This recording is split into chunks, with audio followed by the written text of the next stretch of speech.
Gila keren banget ya. Sebuah komik tadi udah banyak tadi yang tentang pengalaman dia, tentang cerita tetangganya, macam-macam. Yang satu ini mungkin di lingkungannya banyak banget yang orangnya susah sehat ya. Namanya Tanjung Priuk ya. Tapi kita nggak tahu karena kita bukan orang aslinya, langsung saja kita tanya sama orang aslinya. Inilah Aco.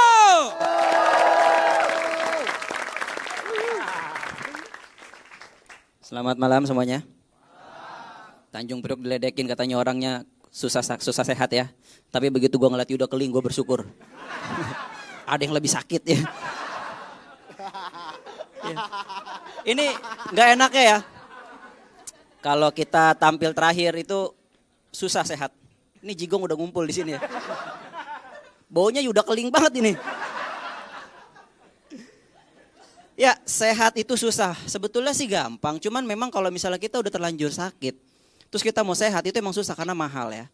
Makanya sering ada yang bilang, yang suka sakit itu kan orang kaya doang. Orang yang gak mampu mah jarang sakit. Sebetulnya enggak, sama aja. Bedanya kalau orang yang kurang mampu, itu dia pinter pura-pura sehat ya. Karena dia lebih gampang pura-pura sehat dibanding pura-pura mampu bayar rumah sakit. Ya, karena rumah sakit itu mahal banget. Lu bandingin deh orang yang kaya sama orang yang kere kalau sakit. Kalau orang kaya, pusing dikit, check up. Demam dikit ke UGD. Hidungnya meler diamputasi. Banyak duit ya. Terserah suka-suka dia gitu. Tapi kalau orang kere, batuk udah kayak halilintar. Berdarah. Riaknya kemana-mana. Pas ditanya, cuma masuk angin. Angin mata lo. Gitu. Itu mah angin puting beliung ya. Udah sampai batuk-batuk muntah-muntah. Iya. Jadi sebetulnya sama, orang yang gak punya duit juga sebetulnya gampang sakit. Cuma dia itu tadi, dia pinter untuk pura-pura sehat ya. Karena sakit itu mahal. Makanya kalau misalnya lu lihat orang-orang tua itu selalu ngedidik anaknya supaya jadi dokter. Karena dokter itu, orang tua tuh tahu potensinya jadi dokter itu selain profesi yang mulia, itu identik dengan kemapanan. Dokter biasanya mapan gitu ya, karena orang sakit banyak banget. Makanya dari kecil kalau ditanya, kamu kalau gede nanti harus jadi dokter ya. Coba lu tanya deh, kalau misalnya anak-anak kecil di TK gitu, mau jadi apa? Semua jadi dokter. Padahal kalau gue lihat nih, lu jangan bangga kalau misalnya punya anak jadi dokter. Sekarang kalau semua orang jadi dokter, nggak ada yang jadi pasien, mau dapat duit dari mana itu dokter? Gue kalau dari kecil ditanya, mau jadi apa? Mau jadi pasien. Pasien, gue yang ngasih makan dokter.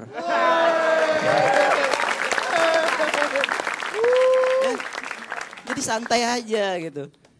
Terus biasanya memang susah sih kalau misalnya kita tuh berusaha menjaga pola hidup sehat. Tapi tetap aja kadang-kadang lingkungan kita bikin kita tuh akhirnya sakit lagi.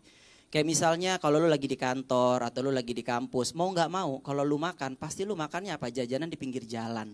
Ya pecel ayam, pecel lele gitu.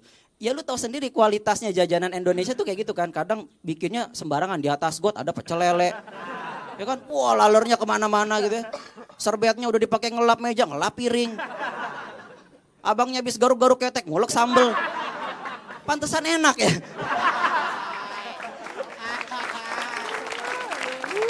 Tapi emang bener loh. Lu rasain deh kalau misalnya lu ke mall gitu ya makan pecel lele. Itu beda loh rasanya. Enakan kalau di mamang-mamangnya habis garuk ketek tadi tuh. Tapi ya gimana ya, kalau menurut gue sih udahlah. Kalau lu misalnya makan gitu ya di pecel lele, lu ngelihat ada serbetnya kotor, tempat cucian piringnya airnya butek, udah lu merem aja, udah serahkan semua sama Allah ya. Nggak usah diliatin, kalau liatin lu nggak bakal makan gitu ya. Biasanya nih cewek jijik gitu ya, kalau misalnya diajak cowoknya, sayang kita makan di mana? Pecel ayam. Nggak mau jorok gini-gini. Gue kasih tahu ya, lu cewek, kalau misalnya diajak makan sama cowok lu di pinggir jalan, itu harusnya lu seneng. Udah bagus cowok lu nggak ngajak makan di tengah jalan. Repot makan pecel lele sambil ada baja gitu. Susah gitu. Gitu. Dan ada yang bilang kalau misalnya orang masuk rumah sakit, rumah sakit tuh serem. Kalau menurut gue ya, rumah sakit di Indonesia tuh gak serem. Yang serem itu di Malaysia. Ada rumah sakit namanya rumah sakit Tawakal. Lu bayangin dari namanya aja udah serem banget itu ya. Gue rasa ini rumah sakit didirikan sama orang-orang yang hilang harapan gitu ya. Namanya Tawakal gitu ya.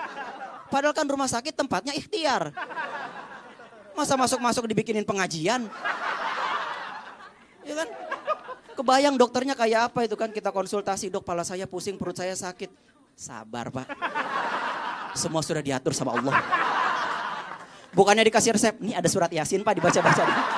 Oke, selamat malam, saya Aco.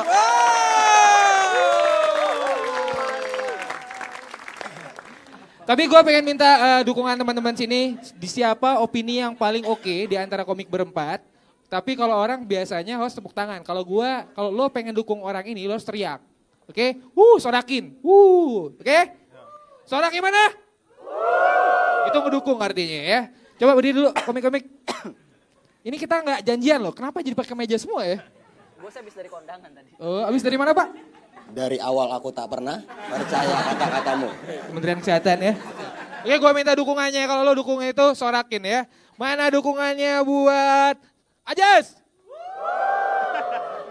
Ya. Mana sorakannya buat yang memang kurang sehat? Yuda Kling. Bangga sekali kabar ini ya. Wah. Mana sorakannya buat Harry Horak? Biarlah. Langsung saja kita kasih buat Yuda Kling. Terima kasih buat teman-teman di sini dan semua yang ada di pemirsa di luar sana. Kita jumpa lagi di Stand Up Comedy Metro TV Battle of Comedy.